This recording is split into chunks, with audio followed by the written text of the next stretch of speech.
এক বুড়ি তার নিজের মেয়ে আর তার সৎ মেয়েকে নিয়ে জঙ্গলে গিয়েছিল ঘোড়ার ঘাস কেটে আনতে। সেই সময় ভগবান দরিদ্রের ছদ্মবেশে সেইখান দিয়ে যাচ্ছিলেন।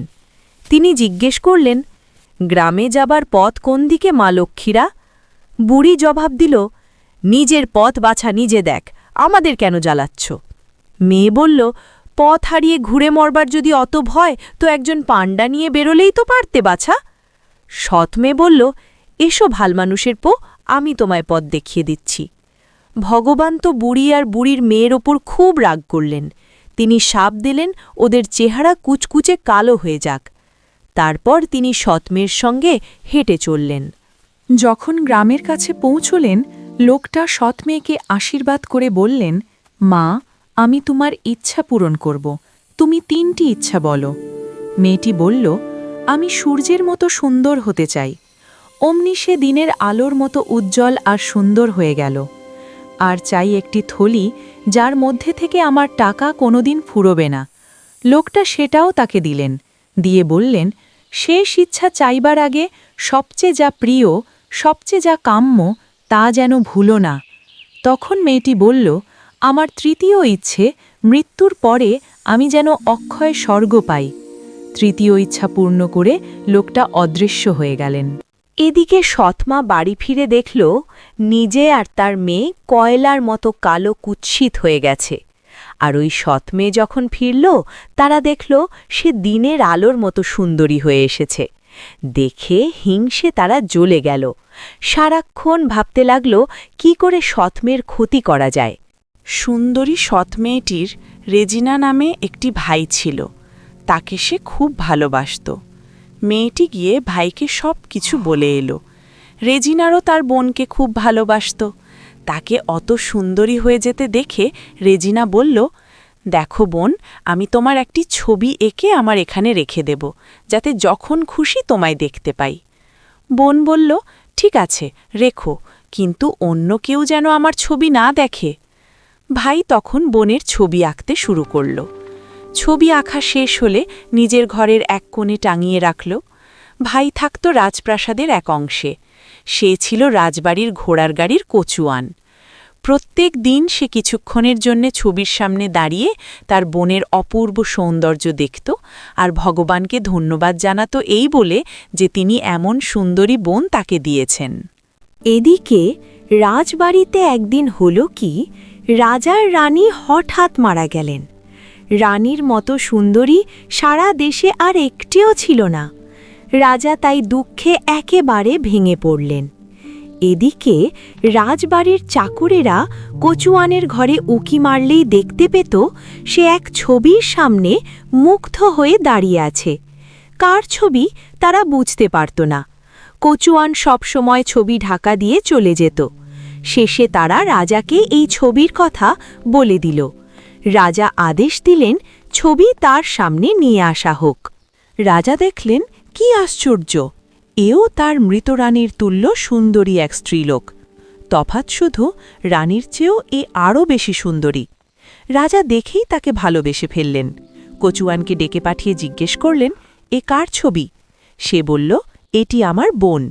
রাজা স্থির করলেন, যদি আবার বিয়ে করেন তো একে ছাড়া আর কাউকেই তিনি বিয়ে করবেন না। কচুয়ানকে বললেন, গাড়ি সাজাও, সোনার পোশাক নিয়ে যাও, আমার পছন্দ করা কনেকে নিয়ে এসো।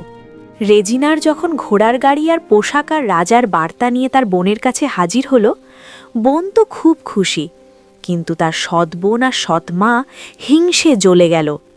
রাগে অন্ধ হয়ে সৎ বোন তার মাকে বলল, এর দিন ধরে তুমি যেসব ডাইনি বিদ্যে শিখলে কি তার ফল হলো? এমন ভাগ্য আমার না হয়ে শেষে হলো কিনা তোমার সৎ মেয়ের? বুড়ি ধমকে বলল, চুপ কর, দেখ না কেমন করে ভাগ্যের মোড় ফিরিয়ে দিই। বলে সে বিড়বিড় করে মন্ত্র আওড়াতে থাকল। দেখতে দেখতে কচুয়ান হয়ে গেল আধা কানা, আর তার সুন্দরী বোনের মুখ হয়ে গেল আধ কালা। তারপর তারা সকলে মিলে গাড়িতে উঠল। প্রথমে উঠল সোনার সাজে সুন্দরী মেয়ে, তারপর কালো বুড়ি আর তার কালো মেয়ে। রেজিনা গাড়ির ছাদে বসে গাড়ি ছাড়ল। কিছু দূর যাবার পর ছাদ থেকে রেজিনা ছড়া কেটে বলল, ভালো করে ঢেকে বসো বনটি, আমার ঘূর্ণি ধুলোই দেখো ঢাকে চারিধার। মলিন না হয় যেন চোখ মুখ নাক, বৃষ্টির জলে যেন ভেজে না পোশাক। পেতে যদি চাও বোন রাজার যতন, রাজার সম্মুখে যাবে ফুলের মতন। সুন্দরী কন্যা তখন কানে ভালো শুনছে না। সে জিজ্ঞেস করল, কি বলছে আমার ভাই? বুড়ি বলল, ও বলছে তোমার সোনার পোশাক খুলে তোমার দিদিকে দিতে। মেয়েটি তার সোনার পোশাক খুলে কালো মেয়েকে পরিয়ে দিল। কালো মেয়ে তার নোংরা পোশাক সুন্দরী মেয়ের গায়ে জড়িয়ে দিল।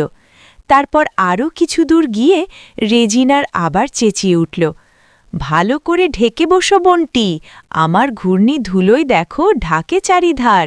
মলিন না হয় যেন চোখ মুখ নাক, বৃষ্টির জলে যেন ভেজে না পোশাক। পেতে যদি চাও বোন রাজার যতন, রাজার সম্মুখে যাবে ফুলের মতন। কন্যা আবার জিজ্ঞেস করল, কি বলছে আমার ভাই? বুড়ি বলল, তোমার ভাই বলছে তোমার সোনার মুকুট খুলে দিদির মাথায় পরিয়ে দাও। মেয়েটি তখন নিজের মুকুট খুলে কালো কন্যের মাথায় পরিয়ে দিল। নিজে খালি মাথায় রইল। গাড়ি আরও কিছু দূর যাবার পর কচুয়ান আবার চেঁচিয়ে বলল, ভালো করে ঢেকে বসো বোনটি, আমার ঘূর্ণি ধুলোয় দেখো ঢাকে চারিধার। মলিন না হয় যেন চোখ মুখ নাক, বৃষ্টির জলে যেন ভেজে না পোশাক। পেতে যদি চাও বোন রাজার যতন, রাজার সম্মুখে যাবে ফুলের মতন। কন্যা আবার বলল, কি বলছে আমার ভাই? বুড়ি বলল, তোমার ভাই বলছে গাড়ির জানলা দিয়ে মুখ বাড়িয়ে উঁকি মেরে দেখতে। সেই সময় তারা যাচ্ছিল এক সাঁকোর উপর দিয়ে। তার নিচে গভীর জল। সুন্দরী কোণে যেই না উঠে দাঁড়িয়ে জানলা দিয়ে মুখ বাড়িয়ে দিল, অমনি বুড়ি আর তার কালো মেয়ে দুজনে মিলে ধাক্কা দিয়ে তাকে ফেলে দিল। মেয়েটি গিয়ে পড়ল জলের ঠিক মাঝখানে। মেয়েটি যেই ডুবল, অমনি সেই আয়নার মতো মসৃণ জলের মধ্যে থেকে একটি বরফের মতো সাদা হাঁস বার হয়ে ভাসতে ভাসতে নদীর স্রোত ধরে চলে গেল।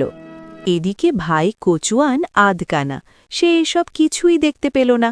গাড়ি হাঁকিয়ে সে রাজপ্রাসাদে ঢুকল। চোখে ভালো দেখতে পায় না। বুড়ি তার কালো মেয়েকে এগিয়ে দিতে কচুয়ান তাকে নিয়েই রাজার সামনে হাজির হল। তার সর্বাঙ্গে ঝলমলে সোনার পোশাক দেখে ভাবল, এই বুঝি তার নিজের বোন। রাজা যখন দেখলেন এক অত কুৎসিত কোণে নিয়ে তার কচুয়ান হাজির হয়েছে, তিনি এমন রাগ করলেন যে তক্ষুনি হুকুম দিলেন কচুয়ানকে বিষাক্ত সাপের বাসার মধ্যে ফেলে দেওয়া হোক। তারপর কচুয়ান বিদায় হলে ডাইনি বুড়ি নানা রকম মন্তরতন্তর আউড়ে রাজার মন আস্তে আস্তে তার মেয়ের প্রতি নরম করে আনল। শেষে রাজার চোখে সে আর কুৎসিত ঠেকল না। রাজা তাকে বিয়ে করলেন। একদিন সন্ধ্যার সময় একটি সাদা হাঁস রাজবাড়ির রান্নাঘরের পিছনে যে নর্দবা, তাতে সাঁতার দিতে দিতে রান্নাঘরে এসে উঠল।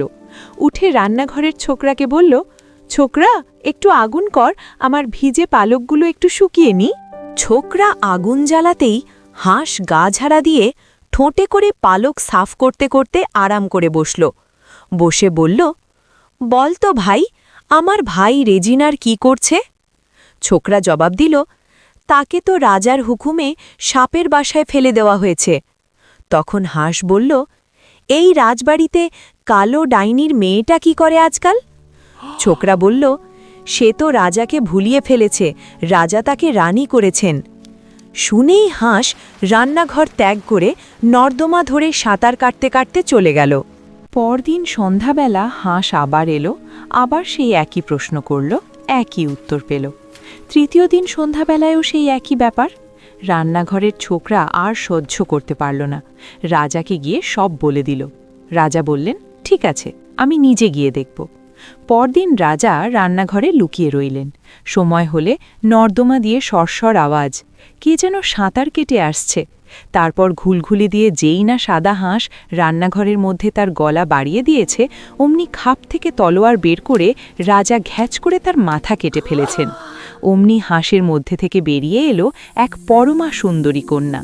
ছবিতে যেমন দেখেছিলেন রাজা, ঠিক তেমনটি। রাজা আনন্দে আত্মহারা হলেন। মেয়েটির সর্বাঙ্গ ভিজে দেখে রাজা দামি পোশাক আনিয়ে মেয়েটিকে পরিয়ে দিলেন। মেয়েটি তখন যা যা ঘটেছিল সব বলল। কেমন করে মন্তর পরে মিছে কথা বলে তাকে ঠকানো হয়েছে, কেমন করে তাকে ঠেলে জলে ফেলে দেওয়া হয়েছে, সব বলল। তারপর সে বলল, আমার প্রথম অনুরোধ, আমার ভাইকে সাপের বাসা থেকে তুলে আনা হোক। রেজিনারকে উদ্ধার করে রাজা ডাইনি বুড়ির ঘরে গিয়ে ঢুকলেন। ডাইনি বুড়ি তখনও এসবের কিছুই জানে না।